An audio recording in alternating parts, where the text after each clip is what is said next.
Este podcast pertenece a la red Podcast SN.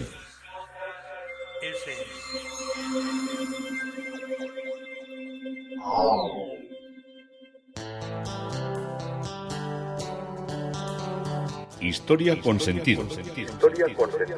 Un podcast realizado y presentado por Juan Carlos González.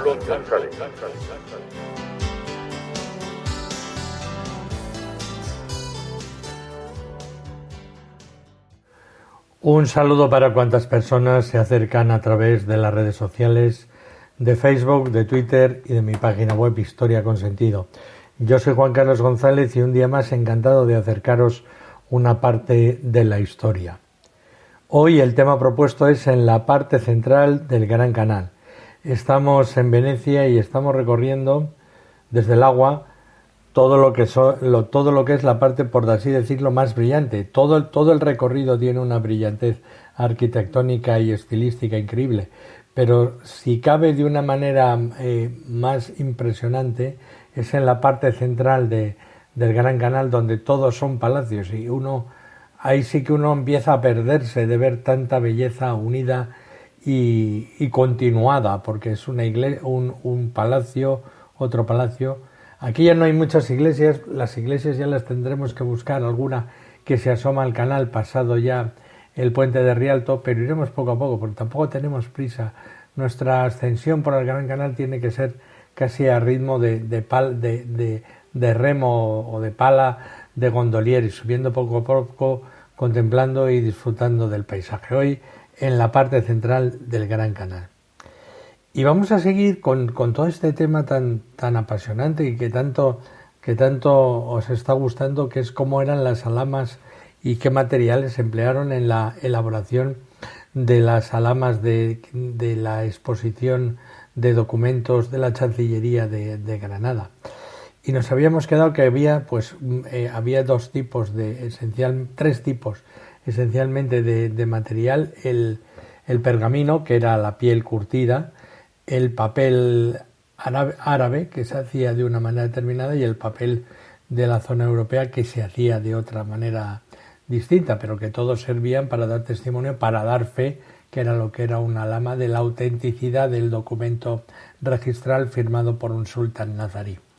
Bueno, la materia prima utilizada en la fabricación del papel eran trapos de lino y cáñamo en los procesos de fabricación árabe, y de lino y algodón en la manufactura ya occidental. En ambos casos los trapos se limpiaban y blanqueaban, y a continuación se trituraban y se les agregaba una cola de almidón o gelatina, según el proceso utilizado, que servía para dar apresto, para que se solidificara esta materia. A continuación esto se depositaba en un molde vegetal y móvil en el proceso árabe, y metálico y fijo en el occidental, que le daba la forma de la hoja. ¿Entendéis cómo lo hacían? Es como por así decirlo, como si hiciéramos un pastel o un bizcocho, hiciéramos una capa y la pusiéramos a secar. Esta capa, esta hoja, transformarse y escurrir el agua, se dejaba secar al aire. Y el grado de refino está determinado por la calidad del lino o del material empleado en la fabricación del papel. Así eran muy característicos los papeles árabes del último periodo del reino nazarí de Granada, donde el triturado de las fibras es muy pobre, haciendo visible el resto de tejidos o fibras sin deshacer. Y como acabado, los papeles se podían colorear, alisar, encolar o satinar de acuerdo con el fin a los que estaban destinados.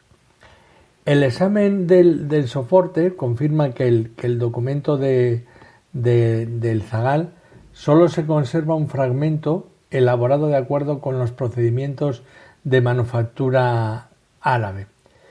Este está sin teñir, su textura es rugosa y la pulpa está está muy poco refinada, apreciándose con gran claridad los restos del hilo procedentes de los tejidos que sirvieron de materia prima, así como las marcas que dejó el entramado de fibras vegetales que conformaban la forma móvil. Esta se completó en un formato que ya fue un poco mayor, por así decirlo. Tuvo como dos especies de construcciones del papel. Una construcción primera, que era la pobre, y luego, como ese papel tampoco debía valer mucho, pues ahora se han comprobado, estudiando las fibras, que lo que hicieron es poderle mejorar y ampliar, hacer de más tamaño el papel. El estudio que han hecho, han identificado las fibras y las sustancias químicas que les añadían para acelerar ese proceso, porque el blanqueo del papel lo hacían añadiendo agua con cal. Entonces era como si hicieran una masa, una película, que era de la que quedaba impregnada ese papel, que, por así decirlo, tenía más un aspecto, bueno, yo no los he tocado, pero al aspecto recuerda más a una tela que a un papel como el que entendemos nosotros, fino y satinado o rugoso, pero al papel actual, por decirlo de alguna manera. Luego el papel se teñía según el valor estético de los documentos, y esto, de qué color fuera el papel, pues ya tenía una gran carga simbólica. En los papeles había tintados de amarillo, de azul y verde, y seguían y los nazaríes dominaban en los papeles que hacían el color rojo, el púrpura y el rosa palo. Eran los colores, porque el rojo para ellos simbolizaba la humanidad, y se utilizó en lo que eran las peticiones judiciales, y aplicado de un modo intenso era considerado una prerrogativa de una correspondencia oficial de personas de alto cargo y pertenecientes a la justicia, en la que se les otorgaba un favor especial. Este es el caso del salvoconducto rubricado supuestamente por Abu al-Hasan Alien en el año 1484. Tenemos que entender que como muchas personas no sabían ni leer ni escribir, y menos cuando se pasaban de un reino a otro, de un reino cristiano a un reino cristiano a un reino nazarí, o una parte nazarí, pues ya si veían que les llegaba alguien con un documento teñido de rojo, pues ya pensaban que eso era una cuestión muy oficial. Luego se empleaban también diversas tintas para la redacción de lo que era el cuerpo de texto, para las firmas y para las anotaciones. En los casos que estamos viendo, son todas negras, y cada uno de los escribanos y de los notarios seguía un poco su propia receta, y la tinta era casi preparada en el momento de la elaboración del documento. Quien dice preparada en el momento, puede ser unas horas o el día anterior, para tener preparado todo el documento, realizarlo, corregirlo, si había que corregir algo, leerlo y ya firmarlo, que era lo que hacía al final el rey cuando le presentaban y daba fe de que el documento estaba bien hecho. La parte cristiana, la parte árabe, seguía unas tradiciones de hacer una tinta más, por así decirlo, como más oscura. Entenderíamos que tenía un color más oscuro un color más claro, y la tinta que era occidental tenía un color más oscuro porque se empleaban más metales, y porque la tinta más oscura se reflejaba mejor en lo que eran los pergaminos, que la tinta más clara, que se podía, por así decirlo, desleer. Desleer sería que se perdiera el dibujo o que se borrara en parte. El conservante que empleaban ya eran diversos minerales y diversos metales que hacían un cruce, que era una especie de composición metal ácido, que en el fondo era lo que hacía perdurar de una manera prácticamente indeleble la grafía dentro de todo lo que eran estos documentos. Pues como veis es un tema interesantísimo. Yo no sabía que esto tenía tanto recorrido. Yo pensaba, decía, bueno, esto será importante por el contenido, ¿no? Pero me he dado cuenta que había todo un mundo de reflejo histórico de todo lo que se estaba haciendo. Imaginaros si solo se han expuesto estos documentos que han sido restaurados, que no habrá, bueno, mucha parte se llevó a Fez cuando los nazaríes se fueron al norte de África y continuaron allí pues con lo que era la ilusión de su reino de Granada, que habían perdido y que siempre pensaban que iban a volver.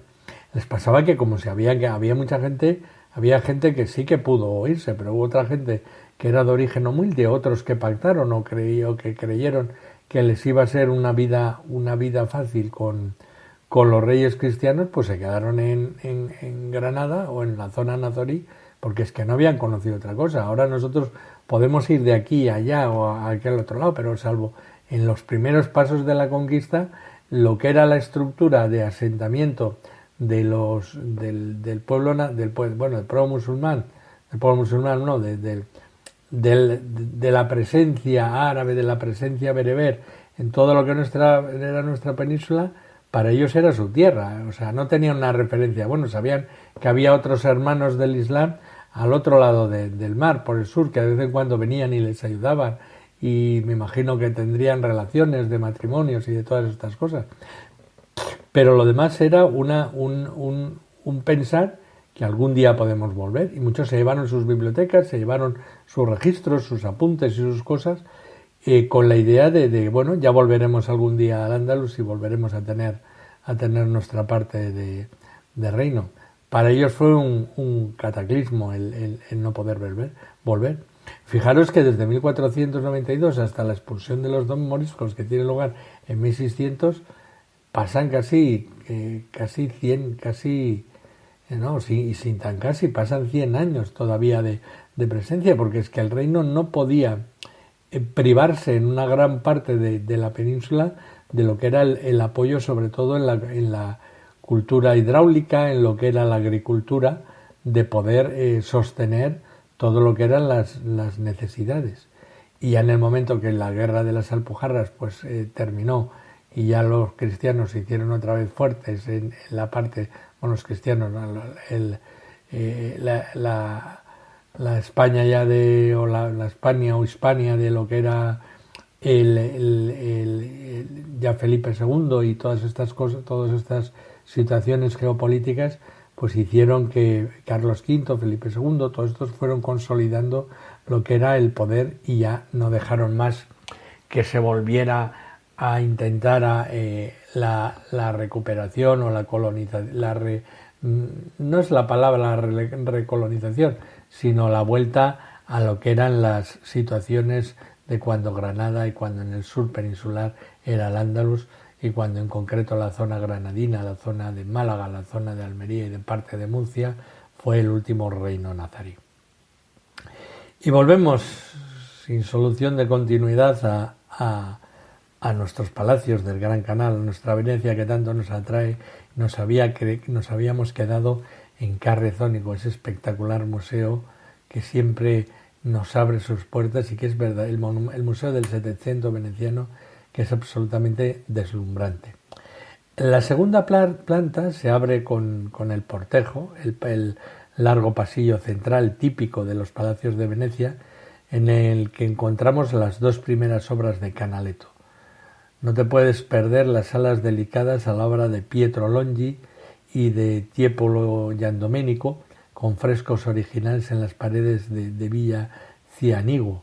Y la tercera planta contiene no solo las 3 habitaciones de la antigua farmacia y 2 de San Marchi, sino que también una notable colección de pinturas de Egidio Martini.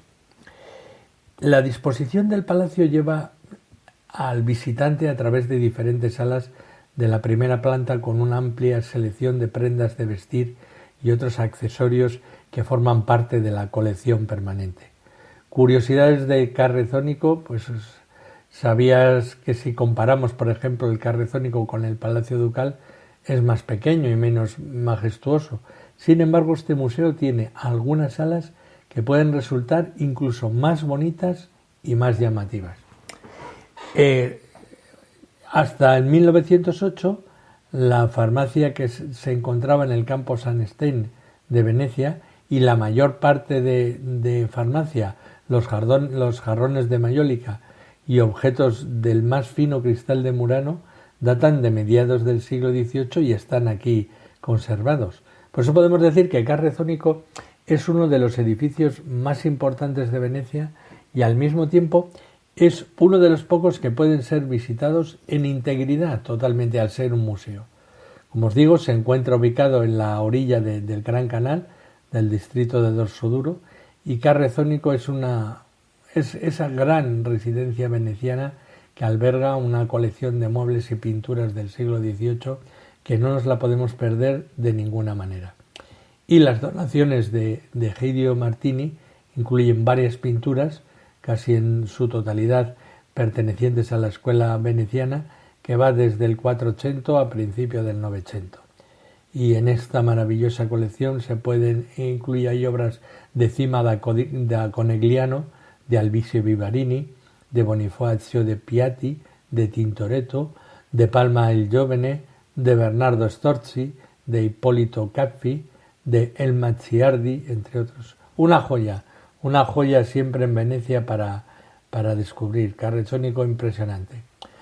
Ribera izquierda, Palazzo Bernardo Nani.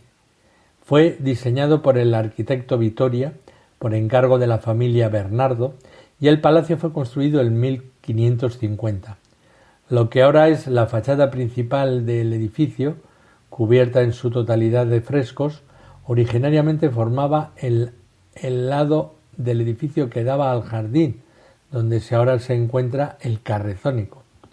Hace unos 200 años, los antepasados del actual propietario agregaron un nuevo jardín italiano al palacio, demovieron una serie de casas en el lado más cercano al Gran Canal y en el proceso le dieron al Palazzo Nani Bernardo un aspecto completamente nuevo y armonioso que aún se conserva hoy.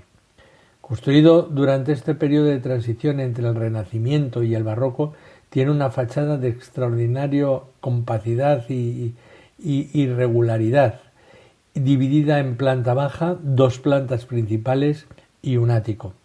La cara de mármol blanco se caracteriza por la presencia de 2 brazos hasta el segundo piso, y el edificio es servido por una magnífica entrada al Gran Canal y luego, a través de una gran escalera principal, se permite el acceso a los 2 pisos principales. Otro elemento es el jardín trasero, realmente valioso, muy bonito y extraordinariamente grande para lo que son los jardines venecianos, realizado durante el siglo XVIII. Hace unos 200 años, los antepasados del actual propietario agregaron ese nuevo jardín italiano, que ahora es un lugar único y exclusivo para cócteles y recepciones. Y el piano nobile, la planta noble, exhibe hermosos muebles y objetos de arte. Y sus salones modulares son el escenario ideal para eventos exclusivos, las grandes bodas de los ricachones, de hasta 140 invitados se suelen celebrar allí. Se puede acceder al Palazzo Nani Bernardo en barco privado. Hay 2 atracaderos disponibles para los huéspedes y la contesa Elisabetta Lucchesi abrirá excepcionalmente las puertas de uno de sus palacios más bellos, el Gran Canal, testigo de la elegancia y de la opulencia de la aristocracia veneciana del siglo XVI, y que aún conserva propiedad de su familia, te da la bienvenida. Claro, esto sucede cuando hay una boda de estas de gran tronío, de alguno de Hollywood o alguna de estas o de Bollywood, que una vez me tocó a mí una boda de Bollywood, que habían cogido todas las góndolas que había en Venecia para los invitados. Y iban con grandes góndolas, con góndolas de las que suelen sacar en las regatas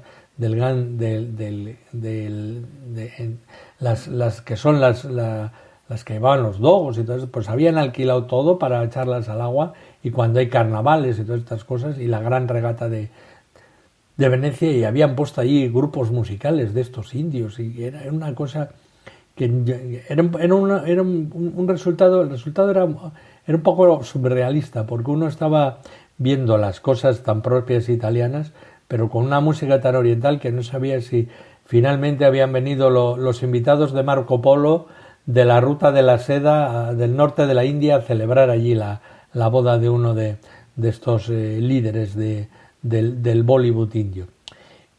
Todo esta parte elegante está rodeada de cristales de Murano, de candelabros, y toda pues claro, cuando ves las mesas puestas y las fotos, pues todo vajilla de porcelana, de plata, y allí pues contratan a los chefs más exclusivos para preparar la boda. O sea que algunos, si os queréis casar o repetir la boda o tripetirla, o como se hace ahora, pues ya sabéis que ahí tenéis un sitio verdaderamente espectacular para este tipo de eventos. Pero hay que tener una cartera muy llena o ser un ricachón de cuna. Siguiente palazzo en la ribera derecha es el Palazzo del Morolín, extraño distintivo de este insólito edificio que se erige blanco y compuesto en el recodo de la segunda curva del Gran Canal. Nació de la ferviente imaginación de un pintor toscano, Sebastiano Mazzoni, que lo diseñó para su cliente Pietro Oliveri, también un pintor de renombre, y siguiendo la férrea ley de los cursos y recursos históricos, nunca ha dejado de atraer a los pintores. Al principio del siglo XIX estuvo habitado por Francesco Hayez, uno de los pintores venecianos más brillantes del siglo XIX, que llevó aquí gran parte de su vida como mujeriego y buscador de placeres. Francisco Hayez, alguno de que os gustan estas vidas tumultuosas, lo podéis encontrar por ahí y reíros y disfrutar de sus aventuras un rato. Francisco Hayez. Más tarde, hacia mediados de este mismo siglo, también residió allí Ludovico Liparini, conocido por sus refinados retratos y pinturas inspirados en la rebelión y la lucha contra los turcos, y en estas salas celebró academias a las que asistieron artistas, escritores italianos, escritores y pintores extranjeros. Y no menos accidentada ha sido la vida del primer propietario, el primer propietario, el caballero Pietro Oliveri, nacido en Padua y luego de edad muy joven viviendo en Constantinopla y el Mitilene, donde había sido esclavizado por los otomanos, luego huido, había estado en Malta, en España, en Lisboa, en Madrid, en Francia. Finalmente llegó a Roma, donde vivió durante años, y de regreso a Venecia tuvo mucha suerte y éxito, logrando ganar mucho dinero, y fue en la ciudad de La Laguna donde fundó el Colegio de Pintores, luego destinado a fusionarse con la Academia. Yo os he hablado de Pietro Oliveri, ya os he hablado en algún podcast. El caballero, como os digo, forma parte de la historia de este palacio, conocido como el Palacio de las 13 Ventanas, que fue erigido en 1670 a partir de la fusión y de la reconstrucción de dos palacios góticos preexistentes que estaban conectados por el espacio ocupado por las grandes ventanas centrales. Mazzoni, pintor y poeta caprichoso y colérico, alumno de Bronzino y obligado a huir de Florencia por su constante sátira contra los poderosos, diseñó este palacio, posiblemente inspirado en el Palazzo Pitti de Brunelleschi en Florencia, y imprimiéndolo de un clasicismo ortodoxo, aunque en estas alturas, en estos años, el barroco ya se había consolidado en Venecia con la obra de Baldassare Longueña. Estaba claro que justo con las nuevas pautas arquitectónicas de Borromini, que ya se estaban afianzando en Venecia, este edificio inmediatamente parecería que estaba como muy anticuado para el momento. Era largo y bajo como ese, con un pórtico ocupado de una logia para la carga y descarga de mercancías, como los palacios venecianos más antiguos. La fachada está completamente movida por la oxidación, que es interrumpida por la ventana de un arco de medio punto continuo y apuntada por pilastras con capiteles jónicos y dóricos, y se hace inusual por la ventana central, que insiste con un pequeño arco de pórtico, mientras que las ventanas laterales son dispuestas por parejas a cada uno de los arcos de la planta baja.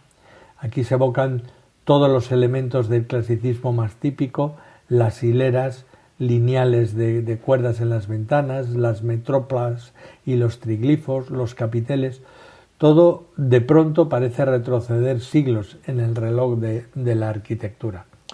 Cuando Liberi y Mazzoni murieron en 1691, el edificio pasó a manos de la familia Lin, tenderos originarios de Bérgamo. Yo pensaba que eran chinos, pero no, eran de Bérgamo, y pasó a formar parte de las familias patricias a partir del año 1686. Y con motivo del matrimonio entre Gaspare Moro e Isabella Lin, se añadió a principios del siglo XVIII otro piso que ha distorsionado las dimensiones originales de la fábrica inicial, distorsionando su carácter de estructura totalmente excéntrica en el paisaje de la laguna. De esos años se remontan las notables decoraciones internas que se sumaron a las ya realizadas en su tiempo por Liberi. Se llamaron a Ludovico Bellocchi y a Luca Carlavergis en el siglo XVIII y a Pietro Moro y a Carlo Bevilacqua en el siglo XIX para la realización de estas pinturas. De este último queda el hermoso techo de la sala central, ejecutado en 1806 y que representa las alegorías de la gloria y de la fama. Y actualmente el edificio está dividido en departamentos y es un condominio de estos que vienen los americanos que tienen por semana las casas, todo este lío. Ahí no me voy a meter porque bueno. Siguiente palazzo, ribera derecha, Palazzo de Lecce. Es un edificio gótico de mediados del siglo XV, con ventanas muy alargadas, con arcos y balcones trilobulados, ahora de hierro, que forman dos ventanas de 4 luces superpuestas en el centro. Fue remodelado en el siglo XVIII, especialmente en la planta baja. En el siglo XV, cuando el desafortunado y heroico Antonio de Lecce regresó a Venecia, obligado a abandonar Scutari de la ciudad en la que había sido gobernador, fue encarcelado, acusado de traición y desterrado durante 10 años. Tampoco jugó a su favor que, dada la inmensa superioridad numérica de las tropas turcas, la mera idea de triunfar hubiera sido una locura, ni que hubiera luchado valientemente con los suyos. Los asaltos enemigos se habían llevado a cabo con tal ferocidad que, como si dijéramos, toda la gente huyó por tantas flechas que habían caído contra los venecianos. Entre los numerosos generales y magistrados que dieron prestigio a la familia de Lecce, que llegó a Venecia, se dice de Lecce, de Puglia, en el año 973, no faltan personajes agradables como el Silvestre, que con otros jóvenes nobles había fundado la iglesia de San Giovanni Crisóstomo y que se dedicaban allí a vender indulgencias y a todo este tipo de cosas que tenían organizada la iglesia en aquellos en aquellos momentos. Y hasta aquí hemos llegado en lo que es la parte central, porque vamos a seguir con palacios y más palacios y más palacios, porque esto es nuestro recorrer. Nos va a pasar que como cada palacio es interesante, es de una familia, es de un nombre, y es distinto cada uno de ellos arquitectónicamente, y con una profunda carga histórica, pues se nos hace como más agradable o manejable, por decirlo de alguna manera, nuestro recorrido. En la parte central de Gran Canal, Historia con Sentido, Juan Carlos González, un día más, encantado de haberos acercado esta parte de la historia.